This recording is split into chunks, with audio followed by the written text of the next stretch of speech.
so loud.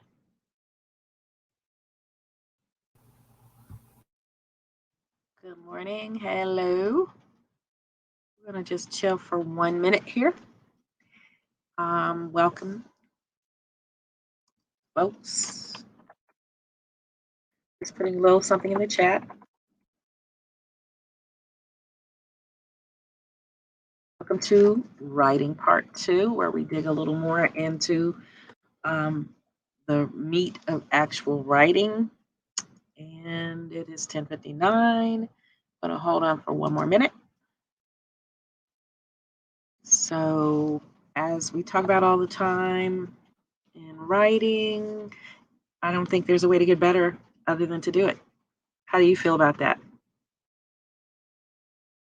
Were you a strong writer? And were you always a strong writer, or did you have to kind of work at it? I was always a decent writer, but I don't know. I kind of just did what worked best for me. Because I don't know. I guess it depends on I think where your natural strengths are. How some people are stronger in math, but you're an all-around student, right? Math, you kind of do well in everything. Some people that are maybe stronger in math and science don't always do as well in the other side, like the math, the writing and reading. And I mean, research writing, I'm not great at, I would say. I'm more of a creative writer. Yes. Yes. Research writing is a whole nother animal. Yeah. Keishla said she didn't want to talk about it. As a psychology major, I know it all too well. Yep. So everybody's here. How you doing today? In writing, we're going to focus on writing strong counterclaims while acknowledging the claim and the rebuttal. And we're going to start by talking about social media and mental health, particularly where young people are concerned. And I've been seeing this a lot. So I thought it was an argument that we could take a peek of that may be of some use to some of us. I'm going to share the screen and just show you some notes before we dig in. And if you have anything to add, Mason, you're going to do so. Social media, gosh, to me, it's the best of worlds and best of worlds and the worst of worlds. There's so many ways for young people to get caught up in bullying and in exploitive type of situations. I don't know, it's a tricky place to navigate even as an adult, and to be able also to discern what you're reading, discern that truth from fiction and the things we read. How do you feel about it, Mason? It's a double-edged sword. Yeah, I definitely think so. So let's take a look at this front page. It looks so tiny. Can you see that? Yeah, I can. Okay. So let's talk about this actually is the counterclaim. Social media benefits teens by allowing teens to accomplish online tasks such as staying connected with friends and family, making new friends, sharing pictures, and exchanging ideas. We're about this sharing pictures all the time. Also, social media provides social support for LGBTQ plus youth to manage their sexual identities and personal relationships, and gives them the social network of support they seek. I would say that it does that for just about most everyone, helping you to find your own village of acceptance. I think that's a strong argument for social media. So now let's take a look at the use and what some researchers have determined to be the benefit for kids, really, of social media. They've kind of analyzed YouTube to find that being a net positive or having the most positive impact on youth mental health. Before I start there, let's talk about the graph. Mental health, the impact of social media on young people, the ranking of social media platforms according to the impact on youth mental health The green is considered positive, and the red is considered negative impact. Let's look also at the bottom. Who conducted the survey? It was conducted in the United Kingdom among about 1,500 young people between the ages of 14 and 24. 14 factors were taken into account, such as anxiety, depression, loneliness, self image, harassment, and opportunity to express oneself. And the source is the Royal Society for Public Health. I'm not sure of what government agency that would be in the UK, but it sounds like one. Um, and then in the bottom corner it says Statistica. So just wanted to take a look at all of this information so that we can evaluate if this is something we should even take seriously before we go into the study. So again, the platform having the most positive impact is YouTube, followed by Twitter, which is somewhat negative, Facebook a little bit more negative, Snapchat being not so great, and Instagram really not being good at all. What do you think about that, Mason? Just from your experience navigating these different platforms. Uh, YouTube would definitely be the most positive, maybe. Mm-hmm. And Instagram, yeah, I can see how that's negative because of it gives a false pretense to what people should look like. Facebook is Mm. just like, I don't know, family members Yeah, posting right. pictures to me. Mm. Twitter, I don't know, I don't use Twitter. Okay. Snapchat, you can get in touch with your friends, so. But Okay. it's also pictures and people pretending that their lives are great and posting things that Mhm. are out of the usual norm of people's lives. Yes, and people also posting things that are completely false, pretending Oh, to be. A 110%. lot of predators hide there as well, and it's very Yeah. easy for vulnerable people to get caught up. So I definitely agree with you. I went to the wrong thing. So now I want to take a look at this article. We don't. It's pretty detailed because it is on nursinganswers.net, providing academic support for nursing students. And so I'm assuming this is something they would may see on the NCLEX. Do you think possibly? So it's a pretty big essay, but there is some really interesting stuff in here. So let's just take a little peek.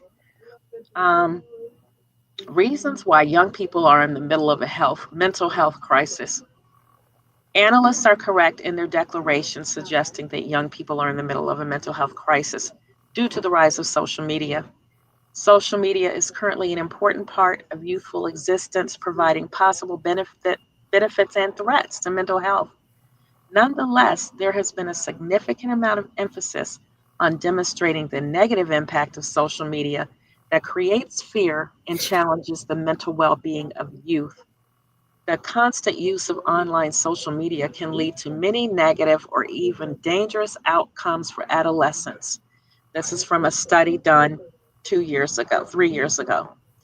Analysts argue the risks of social media can cause stress, depression, low empathy, where you're not able to feel for the condition or situation that others may be in, and suicidal thoughts. There's an important element in a young person's life that is seeking acceptance by others. Yes. And negative experiences with online activities can be destructive to relationships and lead to serious depression. And I think you touched on something where you talked about unrealistic expectations about body image and things like that. I see that happening a lot. And the exposure to social media can cause abusive behavior, such as acts of bullying that negatively impact on youth mental health. Cyberbullying can trigger overwhelming psychosocial outcomes, including abuse, anxiety, severe isolation, and tragically, suicide. Adolescents are vulnerable to internet addiction, as the attraction to the media platform itself can be highly addictive. And what we talk about with addiction are payoffs, things that make you feel good. And the more you get that positive payoff, the more you want to be involved. So for some people, an addiction to social media is the same as any other kind of addiction. You find it difficult to get away, difficult to engage in other activities, more positive activities. You kind of lose yourself in it. What's the problem with that? When you're putting that much emphasis on something that's like that, you're not taking care of the other parts of yourself. Um, I think I'm going to read one more part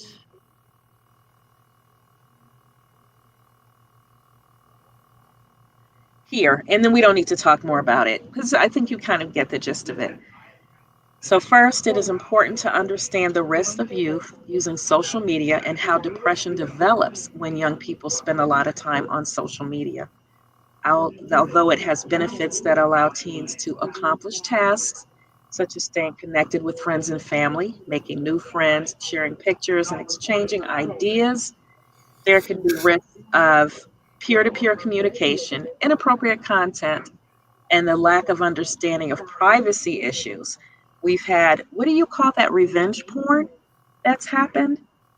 Which, when sharing nudes or other pictures like that with someone you think cares for you and the relationship goes south, this person may place them on social media and cause great embarrassment and shame. And that can lead to depression and other um, more lasting consequences. You're less likely to bond with other people. And so you're isolated. You can become lonely. You can become envious of what you see that others have, thinking that their things make them more happy. And we know that's not true. So that's pretty much it in a nutshell. You are welcome to read more of it. It's a pretty serious article. Yeah, it's pretty in depth, and if you look here, we have a number of references. So we could call this a science-based article. And if we talk about the writer's point of view, I think it is to inform and make us aware of an issue. So that is all we have for the article. Um, I think what I want you to do then is to craft a counterclaim and then a rebuttal. So if you remember the beginning of the lesson, I started out with the counterclaim, how social media benefits teens. So now all you have left to do is to come back with a rebuttal saying, making your strong argument, initial argument, and summarizing what we've read so far. So that is all we have for now. What was a little different about this is that we started with I think we started with a pretty long, yeah, pretty strong argument, and the counterclaim is true.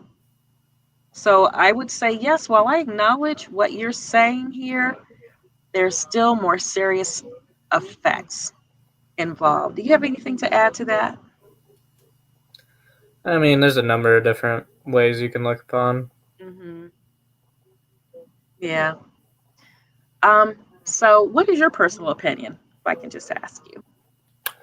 I don't know. Social media doesn't really bother me anymore. Like, I mean, I used to get mad when I saw like my friends post stuff about partying and whatnot, and then you go to a few of those parties and you realize how absolutely boring and terrible they are, and then you just are like, whatever. Like, you have to kind of um, mature, I guess, and grow past that where it had impact on you. And for some, it's easier than others. I think that's the danger. Yeah, So, definitely. yeah, so that's all we have for today. Thank you for stopping in, Mason. If anyone has any problems with working through this, let me know. We're here to help. So, Mason, you have a wonderful day, You as and well. see you next week. Take care, and everyone have a wonderful day also. That's all. Thank you.